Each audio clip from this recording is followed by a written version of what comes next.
Students submitted the most disturbing living history project I've ever seen. One of my least favorite parts about being a middle school history teacher is the bullshit living history assignments we give at the end of every school year. Kids are supposed to sit with their grandparents and videotape, voice record, or transcribe their oldest memories for posterity. I have been doing this for 17 years, and when I collected the projects this time around, I assumed they would be as dull, if not duller than usual. This had not been a particularly bright class, so I went home, poured myself a glass of wine, and prepared for a long night of I only owned 2 pairs of pants when I was your age and my brother got beat with a newspaper for hitting a baseball into a neighbor's yard. And of course, these projects were peppered with innocent, old-person comments that were so horribly sexist and racist you just had to laugh. Now, I had a girl in my class whom I will call Olivia. She was pudgy, quiet, and proved herself a consistent B student. I expected her project to be as unremarkable as her, and perhaps that's why I was so profoundly disturbed by what I witnessed that night. Olivia had submitted 2 discs for some reason, so I began with the one marked interview. My screen hiccuped twice before a grainy image of a living room came into view. The place was a hoarder's hell. Olivia was curled up in an armchair clutching a notebook and looking like a scared animal. Across from her sat a man with a somber countenance, smoking a cigarette and staring at her expectantly. Go ahead, a woman's voice whispered from behind the camera. Olivia's owlish eyes flashed towards the screen, then back to the man. I am here with my great-uncle Stephen, she began almost inaudibly. He is going to tell us about his oldest memories from being in the army. Great-uncle Stephen looked like he'd rather be in a goddamn trench at the moment, but he waited patiently for the questions to begin. Not surprisingly, Olivia read verbatim from the suggested questions sheet I had handed out to the students. He answered her curtly. Once or twice I heard her mother whisper, "Speak up, Olivia," from behind the camera. Typical, boring shit. So I was intrigued when Olivia set down the notebook and asked, "Did you like being in the army?" That was totally off script. Great-uncle Stephen emitted a chain smoker's wheeze. "Nope. Glad to get out of my town though." "Where did you go?" "Balkans." "Uh-huh," she said. I doubted she knew what the Balkans were, and my suspicion was confirmed when she asked, "Was Bacchus very different from here?" "Yes." Mom cleared her throat from behind the camera, perhaps encouraging Great-uncle Stephen to be a little more forthcoming.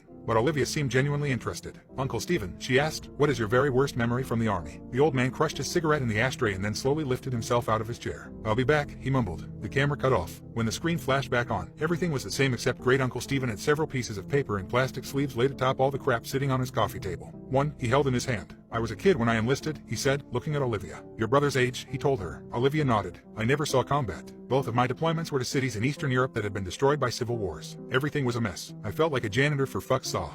Mom coughed. Great-uncle Stephen sighed and looked at his paper. "My unit was assigned to a school that had been obliterated by all the violence. Broken windows, caved-in rooms, and for some reason, the part that got to me the most was that the school had been like this for years before we got there. No one had lifted a finger to fix it. I saw kids walk by it on their way to go beg for money or whatever shit they did." The camera dipped towards the floor as I heard Mom whisper harshly at Great-uncle Stephen. I couldn't make out what she was saying, but it wasn't hard to imagine. "Do you want to hear this goddamn story or not?" I heard him bark in response. "Then you better let me tell it how I want." "Mom," Olivia chimed. "Please stop interrupting. Are you presenting this in front of the class?" "No, Mom, we're just handing it in to the teacher." "I'm sure he's heard the word shit before," Great-uncle Stephen contributed helpfully. I wasn't a he as a matter of fact, but other than that the statement was accurate. The camera was lifted and after a couple of blurry focus adjustments, the shot was the same as before. "Oh, I'm talking too much anyway," he grumbled. He lifted the piece of paper in his hand close to his face. "In the basement, I found this letter. I didn't know what it said, but I had a buddy of mine translate it. So I'm gonna read it now, and then I'll tell you what I saw in that basement." A chill ran down my spine. Mom zoomed into Great-uncle Stephen and his letter. His palsied hands trembled as he held up the paper. This is what he read. "Dear sir, I never loved my country. So many of these skirmishes are born from patriotism, a power struggle for the shards of a once great empire, but I do not care what name my home has on a map.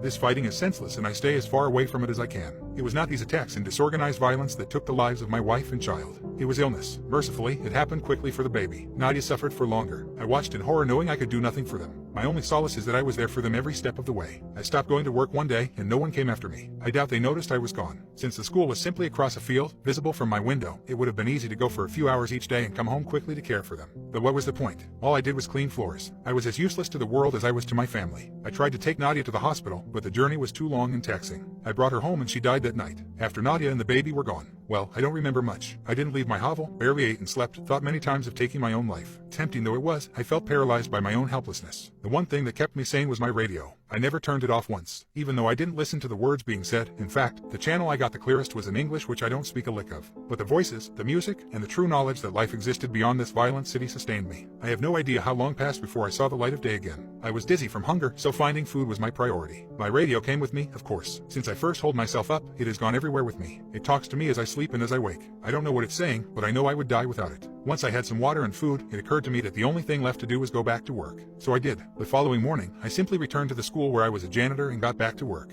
Nobody made a big deal out of it. Like I said, Nadia had been sick for a long time, and those who worked at the school knew it. I appreciate that no one had pestered me to come back to work during the hardest days of my life. The teachers never said much to me, but we smiled at each other in the halls, and that mutual respect was perhaps the reason I decided to come back at all. The place had gone to the dogs without me, so I simply grabbed my broom and rags from my closet and set to cleaning. Everyone is grateful to have me back, I know. And the best part is that nobody minds my radio. I bring it with me everywhere and keep the volume low enough not to disrupt the students. No one has ever complained. In fact, I suspect they like it. The schoolhouse is not very big, but does require a lot of maintenance. The floors are always sticky and stained, so I spend most of my time mopping. Kids make messes. I guess that's why I'm still in business. Sometimes I have to move things around to make sure I get every spot on the floor beautiful and clean, but I take pride in that. And the repairs. The school always needs tune-ups here and there, and I am happy to help. Some days I'm reconstructing a desk that broke as I whistle along with the radio. Other times I handle more serious, structural issues. Days when I have work like this, I feel truly instrumental, like a cog in a larger machine. How could this school survive without me? It took me a long time, but I once again feel that I have purpose. There is a larder behind the school that is full of preserved food. In lieu of payment, I am allowed to take as much food as I need. That arrangement is fine. What would I do with money anyway? I used to bring the food back to my home, just one field away from the school, but when I started sleeping in the basement, no one seemed to notice. This school is special to me and I cannot leave it unguarded. When I am besieged with memories of my wife and baby, I turn up the volume on the radio to drown out such thoughts. It works for me every time, except this morning. Because this morning, I woke up to dead silence. I frantically examined the radio to see what had happened. I honestly cannot tell you how many days in a row I have been using it. Did it simply live out its life and die naturally? I have spent the entire day trying to fix it. Most of this time, I have been crying. I am losing my mind without it. I have given myself until sundown. If I cannot fix it by then, I am going to take my life. I am writing this because the sunlight is starting to die and I know what my fate shall be. I have thought about taking one last walk through the halls of my school, saying goodbye to the students and teachers. I know I will be missed, but I cannot bring myself to leave this room. I cannot go anywhere knowing that my radio is dead in here. There are no more tears in me. It feels now like I can't catch my breath. I vomited what little food I had in my stomach and I am growing dizzy again, like I did after Nadia died. I am not long for this world, but before I take my life, I have closed the door to this room and stuck a chair beneath the handle. It is the only room in the basement and has a small casement that lets in just enough light for me to see what I am doing. If anyone is kind enough to come looking for me, they should not be met with this gruesome sight. Perhaps they will see the door is blocked, smell my rotting body, and simply forget I ever existed. But I have placed both my radio and this note outside the door. Kind sir, if you are reading this, I have one humble request, please fix it. Save my radio. It did not deserve to die in its sleep and I am ashamed that I cannot revive it. Now I am ready to join Nadia and little Ludmilla in heaven. I hope this school can find another janitor who loves and cares for it the way I do. The hour is now. Do not forget my radio. Stanislav. When Mom zoomed back out, Olivia had tears in her eyes. Thank you for sharing, Uncle Stephen, Mom said, her voice choked. I think we have enough. Wait, Olivia chirped. He said there's more. What did you find? Before Great Uncle Stephen could open his mouth, the image disappeared. My jaw dropped. Was that it? What did Great Uncle Stephen see? I promptly remembered that there was a second disc. This one was unmarked, but I hoped it contained the rest of the interview. There was no video, only audio. The voice that started up was Olivia's. Hi, Miss Jarity. I'm sorry about my mom, but she refused to record the rest of what my uncle was saying. But I asked him to continue and secretly recorded the story as a voice memo on my phone. I remember you said earlier this year that history is written by the people who win wars. She sucked in a breath and commenced crying. But everyone's history is important, even if they are sad, pathetic people, and even if they never won a single thing in their life.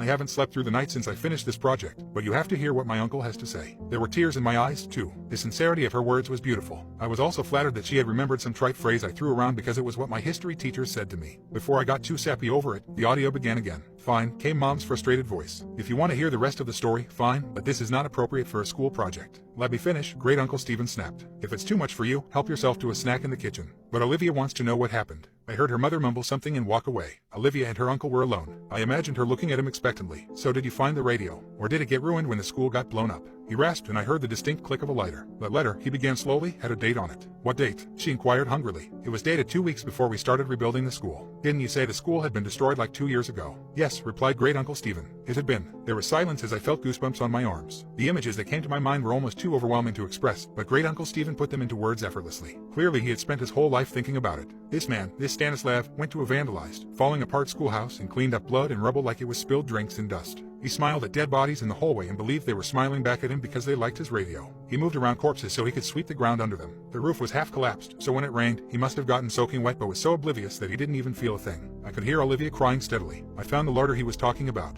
It was all pickled, preserved food that probably tasted like shit. Most of the stuff was moldy. Did you see the dead body? Yes, hanging from the ceiling, but still amazingly lifelike. He wasn't rotting away. This hadn't happened years ago. Did he look peaceful? She asked, a chord of desperation in her voice. Couldn't tell you. The smell was rank, and his face was blue and his eyes were bulging. Like this, I imagined him demonstrating. And the radio, Olivia wept. I heard Great Uncle Stephen take a long drag of his cigarette. It was there, all right, and it was still on.